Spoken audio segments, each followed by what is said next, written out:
Sure. So we are Endostix, and we are consisted of three people in our team. Alexandra, who unfortunately cannot join us today, she is our full stack and machine learning engineer. Yulia is our software engineer and is also a master's student in IT systems in healthcare. And I am Lynn, and I am a life sciences student from the University of Warwick.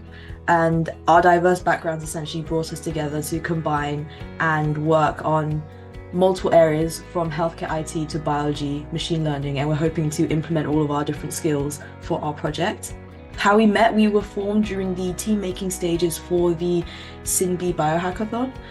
So there were just like networking events that we were allowed to partake in, and we quickly bonded over the shared passion that we had for solving real world problems, specifically issues regarding women's healthcare.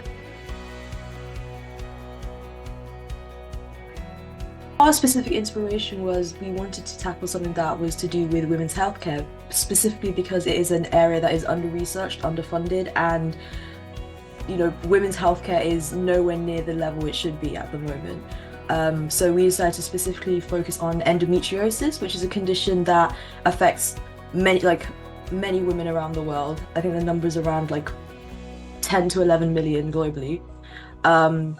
And the side effects are really painful. It is a lifelong condition, and it is just something that healthcare systems are not very well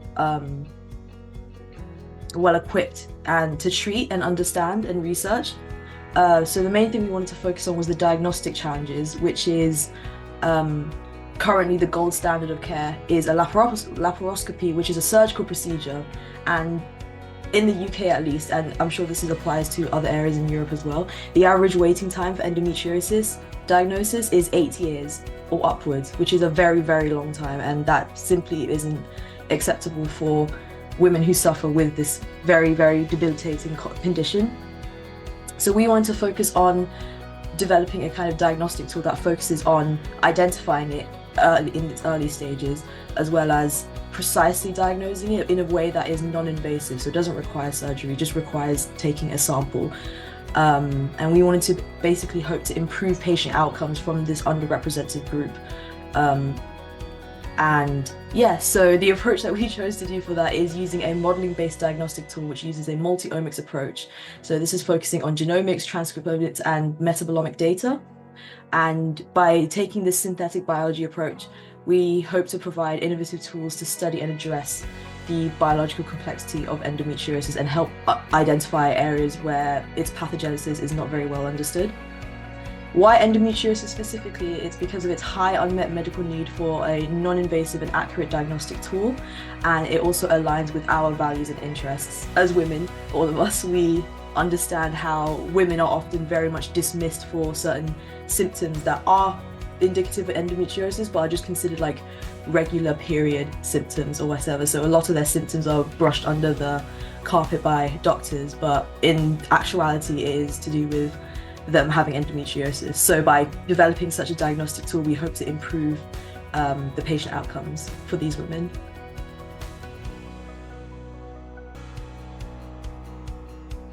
Well, participating in the hackathon was a very intense but highly rewarding journey. It was our first time collaborating as a team, and we were quickly, let's say, immersed in this fast-paced environment where it demanded creativity and teamwork.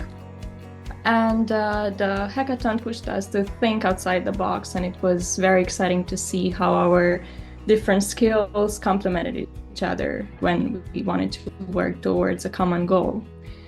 And the event was also a very fantastic learning experience. It introduced us to new ideas in synthetic biology by allowing us to expand everything that we already knew. And beyond the technical challenges, the hackathon fostered an incredible sense of community, which we knew when we were surrounded by talented teams and mentors who really, truly inspired us. And for me personally, being able to focus entirely on the project during the hackathon was essential. I'm especially grateful to Yoko Dordojo and Radu Ticiu. He provided us with a very nice place here in Timișoara in Romania. where I could work without distractions. And yeah, it was amazing to see how supportive environments like this can enable productivity and creativity as well.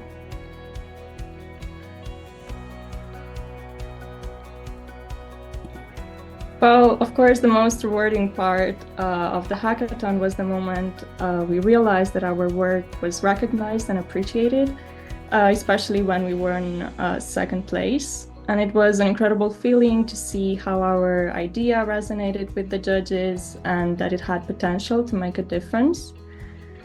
Beyond the award, experience of working with such talented teammates was deeply fulfilling, and our collaboration wasn't just about completing a project, it was more about learning from each other and, let's say, growing together as a team.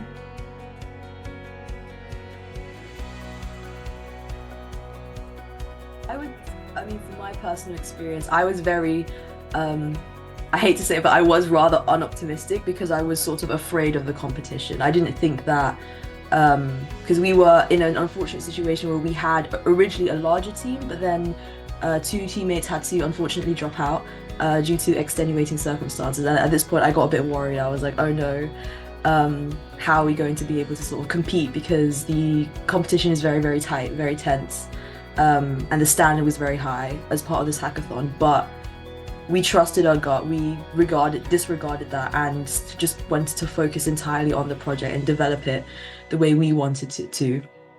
And it ended up being fruitful. We've now been given so many opportunities and experiences to be able to develop our project further. So I would say go with your gut, trust yourself, and don't worry about sort of like, you know, the people around you. Just sort of like, if you focus on yourself and focus on your team, you will get far, because as long as you have like the passion for it, then your project will be successful.